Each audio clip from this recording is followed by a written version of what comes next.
3 veces cada año aparecerá todo varón tuyo delante de Jehová tu Dios, en el lugar que él escogiere, en la fiesta solemne de los panes sin levadura, y en la fiesta solemne de las semanas, y en la fiesta solemne de los tabernáculos, y ninguno se presentará delante de Jehová con las manos vacías.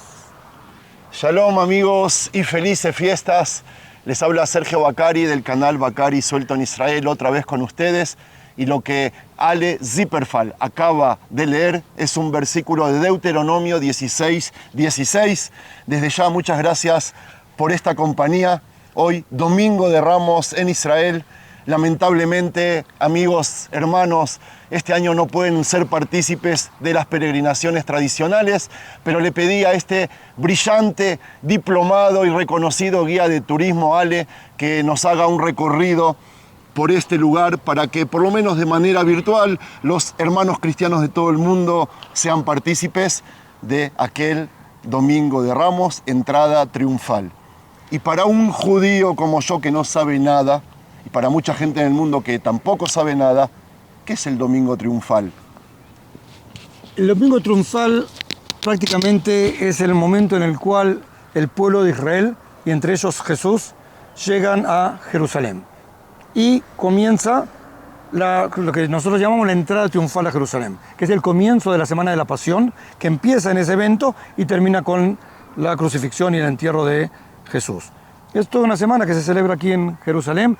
Ustedes, los judíos, van a estar el miércoles, ¿verdad? Les toca sentarse y recordar este año sí, que salieron de Egipto. Y muy bien, Jesús como judío, cumpliendo con la ley que acabamos de nombrar en Deuteronomio 16:16, viene a Jerusalén y van a pasar los eventos que nosotros a lo largo del video vamos a ir viendo en distintas estaciones que nos van a llevar hasta la puerta que hoy llamamos la Puerta de la Misericordia, por donde va a entrar Jesús el Domingo de Ramos. ¿Dónde estamos? ¿Dónde estamos? A mi espalda tenemos el desierto de Judá. Yo lo voy a empezar a filmar, ¿sí? Sí, habla. Nosotros estamos ahora prácticamente cerquita del Monte de los Olivos, a una altura de más o menos 800, 900 metros sobre el nivel del mar Mediterráneo y agregándole otros 400 sobre el Mar Muerto. Estamos aquí arriba en lo que atrás es Jerusalén y aquí adelante es el desierto de Judá. Ese camino que ustedes ven ahí abajo es el camino prácticamente por donde subían aquellos peregrinos que comenzaban a caminar para estar la noche del 14 al 15 del mes de Nisan, que es el primer mes del año. Ajá. El primer mes que anuncia Torah, sí, la primavera. ¿Okay? Por eso es Aviv, Av Yudbet, el padre de los 12. ¿Qué 12? Los 12 meses. ¿Okay? De ahí el nombre de Nisan y del Aviv. Entonces, ¿la gente qué hace? La gente sale de las aldeas, de su confort, de sus trabajos, de sus familias, y viene de Capernaum, Corazín, Betsaida, Magdala y otras aldeas que están ubicadas al norte, y llegan prácticamente hasta la altura de Jericó, y ahí comienzan los últimos kilómetros, 30, 35 kilómetros, hasta llegar a este punto. ¿Okay? Desde un punto que pronto vamos a estar, es cuando por primera vez se le abre el panorama y logran ver lo que se llama el Arabait, o sea, el monte del templo. La pregunta mía, ¿por qué venían por este lugar y no por el centro del país? El centro del país, en este caso, al norte nuestro, estaba tomado por los samaritanos. ¿Okay?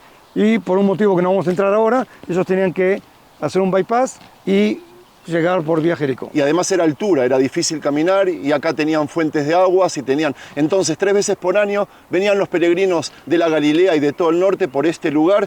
¿Y qué estamos viendo acá? Estamos viendo el desierto de Judea, ¿verdad? Estamos viendo el desierto de Judea, que por su cercanía a las grandes ciudades, comunidades judías del tiempo, sea Jerusalén, Belén, Hebrón, siempre sirvió como una escape espiritual, escape político. Tenemos, por ejemplo, a Juan el Bautista, que sale al desierto y se une posiblemente a los esenios, aquellos grupos de estudiosos de la Santa Palabra, que se van a ubicar en Qumran y en otras cuevas aquí en la zona del desierto. Tenemos la idea de que los judíos salieron cuando en la guerra contra Roma hacia Masada y se refugiaron ahí. Tenemos también la huida de David cuando en el tiempo de Saúl, en Primera Reyes, nos cuenta del oasis de Engadi. O sea, siempre y cuando hay agua, haya sido por un manantial o por una cisterna, el desierto se convierte en un refugio para todos aquellos que en rebelión espiritual o política salían de las grandes ciudades y se escapaban al desierto. Y eso es lo que estamos viendo. El desierto, el Mar Muerto, los montes de Edom y Moab, que están del otro lado, lo que hoy es Transjordania. Ajá, ¿Ok? wow. El camino que sube de Jericó. Ahora entiendo por qué quisiste que filmemos aquí en este punto, que también es una línea que divide la ciudad del desierto, el este con el oeste y con el centro.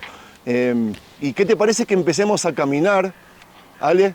Y vamos a hacer un recorrido. No solamente quiero marcarles la Sí. línea del rompeaguas, ¿ok? Ok. Nosotros tenemos una línea, climáticamente hablando, que de aquí hacia el oeste, el Mediterráneo, entra toda la humedad, lluvia y hasta nieve que viene y llega hasta aquí. Pero de aquí hacia el oriente Desierto. ya pasamos al desierto y eso cambia toda la historia, por la cual de un lado tenemos el desierto, del otro no, y eso va a influir en la vida de todo judío a lo largo de toda la historia en cuanto a la agricultura, a la ganadería, etcétera, etcétera. Buenísimo. Vamos a empezar a caminar y vamos a recordarle a la gente que estamos en guerra. Una guerra, hoy es el día 30 de la guerra, o sea, el 29 de marzo. Y si llega a haber sirena de guerra, ¿qué hacemos? Buscaremos un lugar que nos parecería a ambos como ex militares del ejército israelita y nos refugiaríamos ahí porque de aquí no veo un edificio que nos pueda dar respuesta a ese problema. Ok, dime una cosa. Cuando Jesús viene para aquí, aquel año, ¿él sabe que es su última visita a Ciudad Santa, Jerusalén? Pasa de mí esta copa, no se haga mi voluntad sino la tuya. Esa es la oración que va a orar Jesús en el Getsemaní inmediatamente después de la última cena. O sea, por supuesto que sí. O sea, Jesús vino muchas veces a Jerusalén, prácticamente toda su vida, porque prácticamente desde que sale el pueblo de Israel de la esclavitud, todos los años se congregaban a recordar a sus hijos y luego a sus nietos y luego a sus tataranietos todo lo que había ocurrido, que es lo que vamos a hacer nosotros el miércoles a la noche, Sí. sentados alrededor de la mesa. Y Jesús venía y vino muchas veces a Jerusalén, pero esta vez era diferente. Esta vez él sabía lo que iba a pasar en la ciudad. Quiero filmar el cartel. Ok, Jesús... ¿No volvemos acá? no, Uy, la botella... Jesús en ese momento, me dijiste que no sabe, o sea, que sí sabe o que sí presiente que es su última peregrinación. Por supuesto. Por supuesto. ¿Él viene solo o viene acompañado? Él viene acompañado, eran caravanas de judíos que venían de todas las edades, caminando una distancia de más o menos 200 a 240 kilómetros. Podía tardar una semana entera, 7 días, y cuando él llega aquí, es entonces que empieza su entrada triunfal. Hale una pregunta. Venimos, seguimos caminando. ¿Eres judío? De madre y de padre judío. ¿Y cómo es eso que un judío como tú sabe tanto de Jesús, sabe tanto del Nuevo Testamento, como para guiar incluso a gente que hacen el viaje de su vida y la gente no prefiere que les explique una persona de fe cristiana?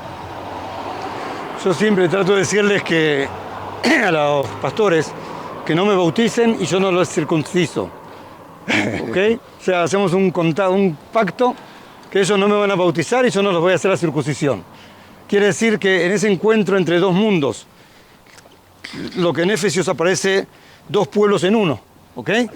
Dos mundos en uno, está lo que se llama el judaísmo, al cual yo pertenezco, y luego mi profesión. ¿Okay? Yo terminé mis estudios en 1988.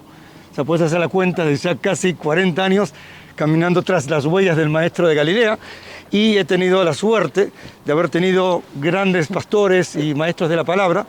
He aprendido muchísimo de ellos y ellos también han provocado en mí ciertas dudas, preguntas que hasta el día de hoy están dentro de mí, pero como es algo íntimo entre yo y Dios, eso lo dejo para mí. Ok, ¿y eres guía de turismo 40 años? Sí, prácticamente. Y últimamente la situación pésima. Y digo últimamente, estoy hablando ya de casi 4 o 5 años. Entre pandemia, guerras, ataques. Sí, y aún así logramos traer los grupitos necesarios para estar aquí, porque no viene Israel ¿Por dónde vamos? por acá. No viene a Israel quien quiere o quien puede, sino quien Dios lo escoge a venir. Y eso es algo interesante, porque yo conozco mucha gente con mucho dinero, con mucha salud. Es que no, que la guerra, que vengo el año que viene, y nunca viene. Y de otro lado hay gente que realmente con miles de problemas y se presentan en Jerusalén todos los años. O sea que no viene Israel el que quiere o puede, sino el que Dios lo escoge a venir. ¿Y tú dentro de una semana te vas a Estados Unidos? Sí, porque prácticamente yo ahora tenía que estar con un grupo, en abril con 2 grupos, y esos 3 grupos ya se cancelaron. El de mayo parece ser que también, y así se nos va derrumbando el dominó de grupos que teníamos previstos, así que tendré que ir y buscar o traerles a Israel, a los Estados Unidos, a la comunidad latina. Voy a estar en Los Ángeles a partir del 10 de abril. Okay. Voy a estar más o menos 3 semanas y voy a encontrarme con pastores, con iglesias y comunidades que quieran escuchar a un judío israelí con 40 años de experiencia sobre la historia de Israel. Tenés que hacer buen papel en este video. Entonces, amigos, toda la descripción de todo lo que está diciendo, todos los datos en la descripción de este video, no se lo pierdan y ya vemos una vista maravillosa. O sea, yo lo que quiero contar a la gente que el Monte de los Olivos no es un solo monte, es una cadena de montes, que la parte famosa es la más elevada. Pero nosotros estamos transitando lo que es la cordillera del Monte de los Olivos. Detrás de Ale está la Universidad Hebrea de Jerusalén y por lo visto, esto no está programado, me vas a meter en el valle. Sí. Nos vas a meter en el valle. Ok, ¿cómo conectamos esto con aquel domingo triunfal de Jesús? ¿Por qué se le dice domingo triunfal? ¿La gente sabía algo que el pueblo que vivía acá en Jerusalén no? ¿Cómo es? ¿Qué cuenta el Nuevo Testamento sobre eso? Que es la fuente, ¿no? Por supuesto, primero y principal, este panorama que ustedes están viendo hoy es muy similar a lo que veía Jesús. Pronto vamos a ver lo que hoy son las mezquitas de Jerusalén y en su época el templo de Jerusalén.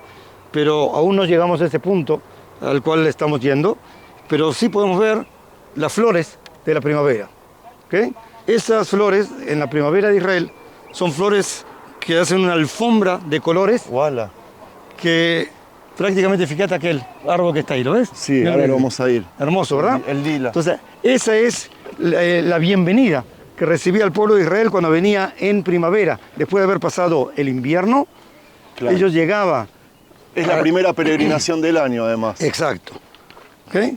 Y los olivos que se ven aquí, lo que nosotros tenemos que decir que toda esa población que se ve frente nuestro en esos tiempos no existía. Jerusalén era lo que está dentro de las murallas que enseguida vamos a ver y había unas pocas casas. O sea, Jesús, ¿dónde se albergaba cuando venía aquí? En la casa de sus amigos tenemos el ejemplo de Azaría o de Lázaro, cuando entrando por Betania ¿Está escrito a Jerusalén, eso? por supuesto. ¿Está documentado? Por supuesto, Lázaro resucita a la entrada de Jesús cuando le dice levántate y sal. Y sí. ¿Por qué en ese momento Jesús viene y se le dice la entrada triunfal? ¿Qué sabía el pueblo sobre él? ¿Él ya había resucitado? ¿Cómo es cronológicamente la historia? ¿O ya había hecho milagros? ¿Me puedes explicar? Ok, vamos a arrancar desde, digamos, Capernaum. ¿Okay? Solo sabemos que a los 30 años Jesús deja Nazaret y se muda a Capernaum, a orillas del mar de Galilea, donde va a estar 3 años y medio haciendo multitudes de milagros, que la Biblia dice que si se escribían libros de lo que Jesús hizo en Capernaum, no habría lugar en el mundo para depositar tantos libros. Al cabo de 3 años y 6 meses, después de haberse mostrado como poderoso Mesías, él viene con el pueblo a Jerusalén. O sea, ya su entrada a Jerusalén va a ser una entrada especial. O sea, vamos a tratar de darle a la gente a entender. La fiesta de Pesaj es una fiesta muy especial relacionada a la libertad. De hecho, esos recuerdan el haber salido de Egipto. Sabiendo que estaban los romanos a cargo de la ciudad y de su país, pues ellos venían con una motivación a rebelión que a los romanos les asustaba. De hecho, Pilatos deja sus oficinas en Cesarea Marítima y sube a la famosa fortaleza Antonia para tener control absoluto de aquellos cientos de miles de judíos que venían a la ciudad. Ahora, todos tenían la expectativa de que Dios los salve y les dé la libertad, la misma libertad que les dio de los egipcios, ahora les iba a dar la libertad de los romanos. ¿Okay? Por eso hay milagros que Dios hizo a propósito en el Antiguo Testamento, que fueron de una vez y se acabó. Una vez abrió el Mar Rojo y se acabó. Una vez paró el Jordán, se acabó. Pero el milagro de haber sacado al pueblo de Israel y traer a la tierra prometida es un milagro que la expectativa del judío es que se repita una y otra vez en relación a la primavera. Porque ve Nisan Nigalnu, ve Nisan Nigael. O sea, en Nisan, en este mes que estamos ahora, Sí. nos salvaron, y en Nisan nos vamos a volver y salvar. ¿Okay? O sea, que la gente está siempre pendiente a esta fecha en relación a la salvación y la libertad. Entonces, esa expectativa, esa energía, esos humbos de la gente que llegaba a la fiesta y que posiblemente se termine la opresión romana, es lo que trae a la tensión. ¿Okay? Ahora, dentro de esa tensión, viene Jesús montado en un pollino de asno, tal como lo profetizaba el profeta Zacarías. Espera, una Sí. pregunta. ¿A Jesús lo seguía un pueblo o lo seguían 12 discípulos? A Jesús lo seguía un pueblo y se le sumaba más y más y más de ese pueblo. O sea, él tenía un doble problema. Tenía un problema con los judíos, la élite judía, que les estaba sacando popularidad, y tenía un problema con los romanos, que estaba haciendo revueltas y que ellos querían más que nada silencio.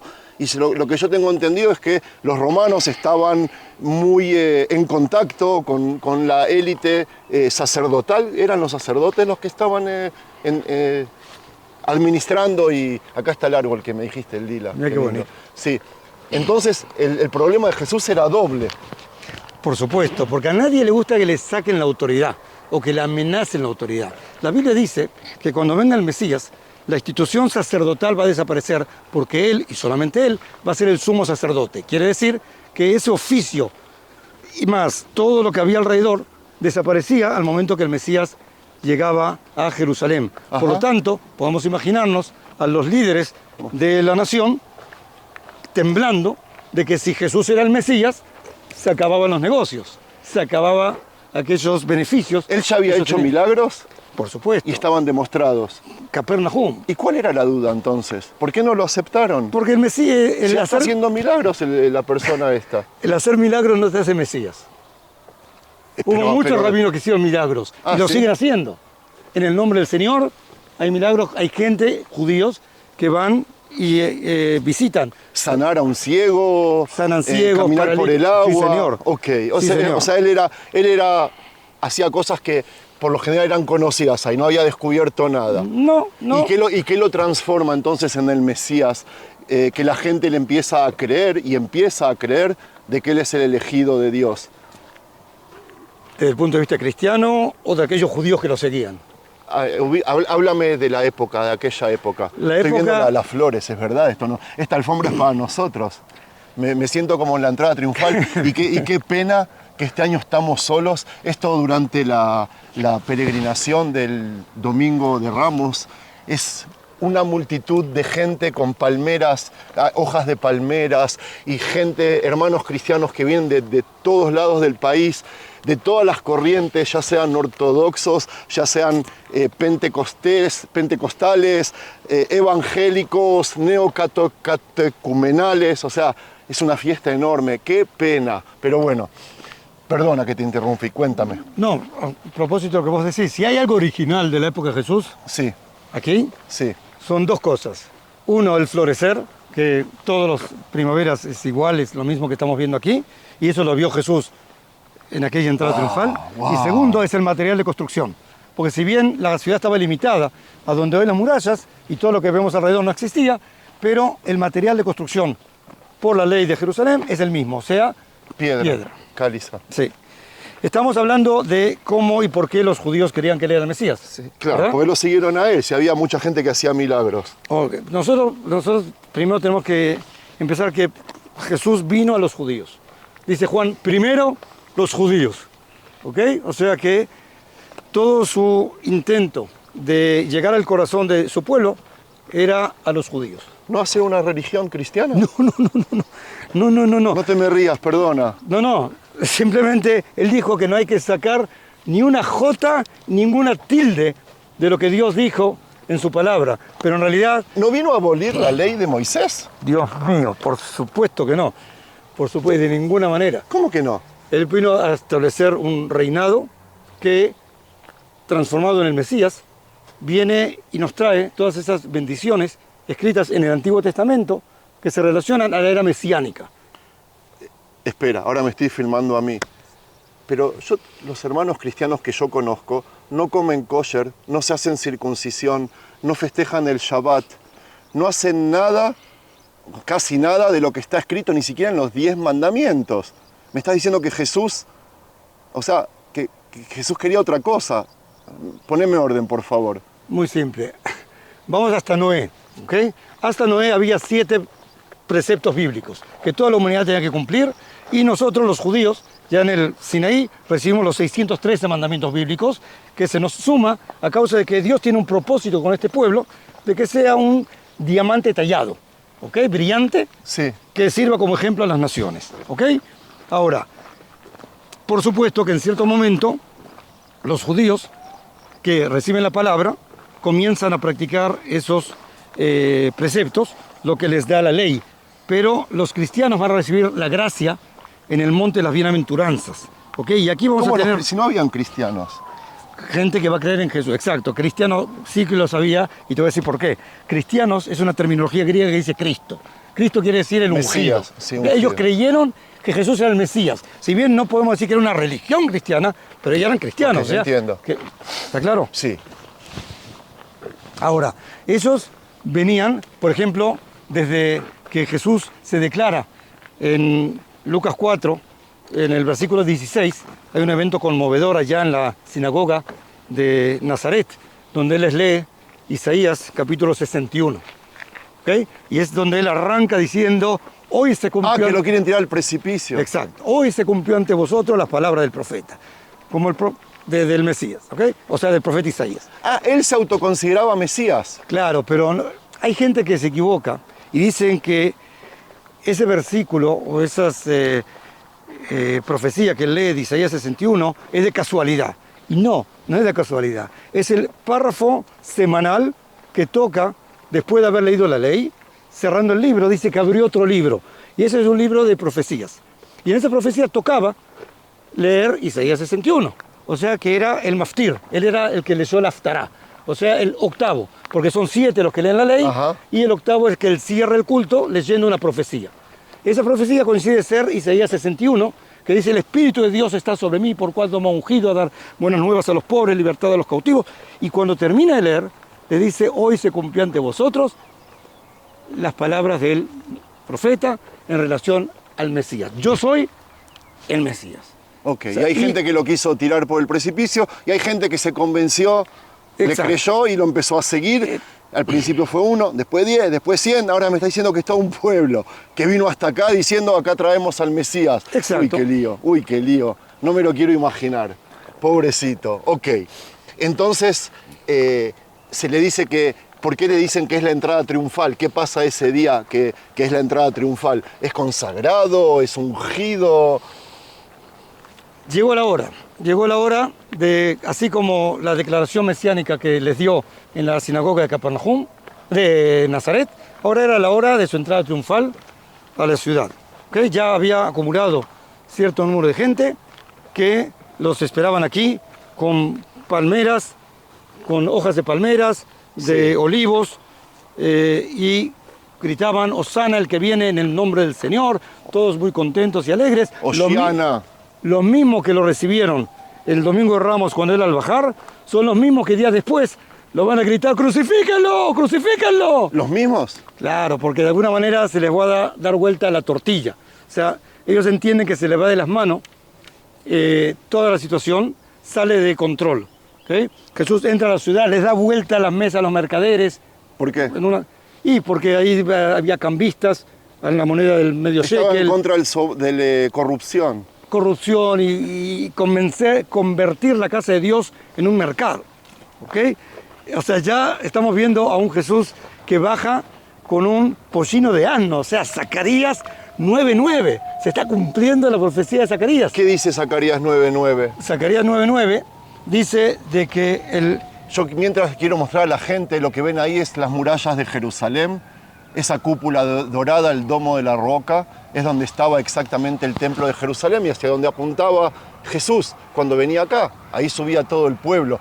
Estamos en el lugar de los hechos y un día como hoy exactamente, hace 2026 años, ¿cómo se tiene que decir eso?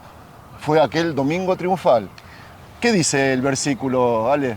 Alégrate mucho, hija de Sión, de voces de júbilo. Hija de Jerusalén, he aquí tu rey vendrá a ti, justo y salvador, humilde y cabalgando sobre un asno, sobre un pollino, hijo de asna. ¡Wow! O sea, 600 años antes de Jesús, Zacarías, en el nombre del Señor, porque eran profetas profesionales, hablaban de que en una posibilidad el Mesías iba a entrar a Jerusalén montado sobre un pollino de asno. Daniel, por ejemplo, ya habla de un Mesías montado sobre una nube. Y esa es una diferencia en cuanto a el nivel espiritual en el cual va a estar el pueblo de Israel. Si el pueblo de Israel está bien, entonces el Mesías viene sobre una nube. Si el pueblo de Israel no llega al nivel espiritual que Dios espera de ellos estar, entonces el Mesías viene montado en un burro. ¿Okay? ¿Cuál es la diferencia entre un burro? Entre un burro y una nube no tengo que explicarlo. No. Pero entre un caballo y un burro, la diferencia es que el caballo anuncia guerra. O sea, Jesús no viene montado en un caballo. ¿Okay? Jesús viene montado en un burro que señala la paz, señala tranquilos, calma, aquí estoy y todo bien. Bueno, vamos a empezar a concluir este paseo, este video. Entonces ¿por dónde entra a Jerusalén? Nosotros vamos a acercarnos, ya yo la puedo ver, la gente no creo que la pueda ver, pero Se las voy a inmediatamente mostrar, a la izquierda de la cúpula dorada hay una puerta sellada, se llama la puerta de misericordia, o la puerta oriental, o la puerta de Ezequiel, porque se relaciona al capítulo 44 de Ezequiel 1 y 2. Sí, la voy a mostrar, sí. Cuenta. Vamos a estar cerca de ahí, me parece, ¿no? No, acá vamos a terminar el video. Ok. Ahí la estoy mostrando. Es la puerta sellada y él entra por ahí y entra al templo. ¿Y qué pasa? ¿Pasa algo especial ese día? En ese día es cuando los mercaderes, ¿okay? Otra vez, como tú decías antes, las autoridades religiosas y políticas no tenían ningún interés de que haya todo este problema revuelta, aquí. Sí. Y empieza la revuelta, empieza lo que más tarde va a ser la vía dolorosa, lo que le llaman, y la crucifixión y todo eso. ¿Y cómo termina este capítulo? El Domingo de Ramos entonces se celebra aquella entrada triunfal de Jesús aquí a Tierra Santa, en este mismo lugar, un día como hoy. Entra al templo, reza y esa misma noche va a cenar con su... ¿Él tenía familia, Jesús? Él tenía amigos, tenía apóstoles, tenía quienes le seguían. No sabemos si cuando la Biblia habla de hermanos, si son hermanos de carne o hermanos de fe. Ah, no se sabe. No que yo sepa. ¿Y él era nazareo? Él era originalmente... ¿Por qué no tenía hijos? ¿Por qué no tenía? ¿Tenía hijos? Jesús no menciona la Biblia y nosotros nos aferramos a lo escrito. Sí. O sea, todo lo demás es muy lindo para la gente, pero nosotros nos aferramos a la Biblia. ¿Pero era nazareo? Él nació en Belén. Tenía el pelo largo, no se casó, no bebía. En ningún lugar nos dice que tenía pelo largo. ¿Okay? Todo eso son imágenes de Leonardo da Vinci, que fue y pintó la Última Cena, y cómo lo era y cómo no lo era. Ok. Ahora, si nosotros somos un judío, y es difícil, porque como tú sabes, salimos del exilio y estuvimos ahí durante 2000 años. O sea, es difícil detectar un judío que haya estado aquí 2000 años, haya bebido la misma agua, el mismo pan, el mismo sol, y que nos pueda dar una referencia con respecto a cómo era la cara de un nativo desde el tiempo de Jesús hasta hoy. ¿Tú saliste a dónde al exilio? A Siria. A Siria. Yo salí a Polonia. De Polonia nos llegamos a Argentina. O sea, yo tengo... Nos vemos diferentes. Exacto. ¿Okay? Pero todo eso es imaginación de cómo él se le veía, etc. Lo que sí, podemos saber todo de Jesús, todo en relación a la Biblia. Por ejemplo, ¿qué comía? Deuteronomio capítulo 11 es todo el menú de Jesús que habla de lo que es la comida kosher, que se puede comer, que no se puede comer. ¿Okay? Cuando vamos al mar de Galilea, él come la tilapia, que tiene escamas, y no esos bagres que no tienen escamas, que por lo tanto los judíos no pueden comer. Ajá. ¿Okay? O sea que podemos saber todo lo que... ¿Cuándo descansaba Jesús? El sábado. ¿eh? Que es el Shabbat que tú nombrabas antes, que tú conoces. A propósito, me quedé pensando en eso. Tú hablabas de cristianos que guardan el Shabbat. Que no guardan. Yo digo, ¿por qué los cristianos, si siguen a Jesús, y Jesús vino a que cumplamos la ley de Moisés, hacen todo lo contrario? Ok, entonces te voy a decir dos cosas. Una, la mayoría tiene razón. No cumplen con las leyes de Moisés y no tienen que cumplir. Las leyes de Moisés se dieron al pueblo de Israel. Punto. Ningún cristiano está llamado a hacer la circuncisión a su hijo, guardar el Shabbat o comer kosher. Punto. Okay. Ahora, el que lo quiera hacer y quiera ser parte del pueblo de Israel, se tendrá que atender a las cosas que tienen que ver con el pueblo, hacerse la circuncisión. O sea, yo puedo seguir a Jesús sin seguir las leyes, sin seguir las leyes de la Torá, porque a mí Jesús me enseña a ser una buena persona, amar al prójimo como a mí mismo. Me dice, no asesines, no robes, no te acuestes con la esposa, no desees a la esposa. O sea, me da el manual de vida que tiene la Biblia sin las reglas estrictas que después la religión judía o el pueblo de Israel adoptó y que ellos sí están obligados a cumplir. Esa es la gran diferencia entre el judío y el cristiano. Okay. Nosotros estamos aún en la ley, aferrados a la ley. Somos abogados, no las sabemos todas. Cómo ponernos los filacterios, el manto, el Shabbat, qué comer. Ellos están en la gracia. Están en la gracia, o sea, no están pegados a leyes, sino a la presencia de Jesús en sus vidas. Ale, te agradezco muchísimo. Ojalá que a ustedes, amigos... Uy, mirá, estabas lejos, vení. Vamos a acercarnos. Teníamos que mirar la cámara. Espero, amigos, de que este paseo, aunque virtual, les haya acercado Tierra Santa en un día tan especial para ustedes. Dos judíos aquí al servicio de ustedes para que puedan sentirse parte y disfrutar de este día tan especial para ustedes. Desde Jerusalén, Ciudad Santa. Ale, algo para concluir, un deseo de felices fiestas. ¿Qué te puedo desear? A ellos. También a vos, ¿qué te puedo desear al pueblo de Israel y a vos para esta fiesta, a nosotros, de libertad? Paz, hoy paz. Queremos paz, queremos silencio, que se acabe esta guerra y todas las guerras. Y ahora sí, oren por la paz de Jerusalén. Salmo 122. Bendigan a Israel, Génesis 12:3, bendeciré a los que te bendigan. Gracias por tenerme, gracias por escucharme, que Dios los bendiga. Bueno, amigos, felices fiestas y nosotros vamos a seguir creando contenido desde aquí, que la pasen bien, que disfruten de todas estas celebraciones y como dijimos antes, Vashana Ba'ab Yerushalayim. Esto lo decimos los judíos, pero también es aplicable para ustedes. Los estamos esperando acá en Israel, les estamos cuidando los lugares sagrados para que ustedes el año que viene vengan a visitarlos. Felices fiestas, Shalom. Shalom.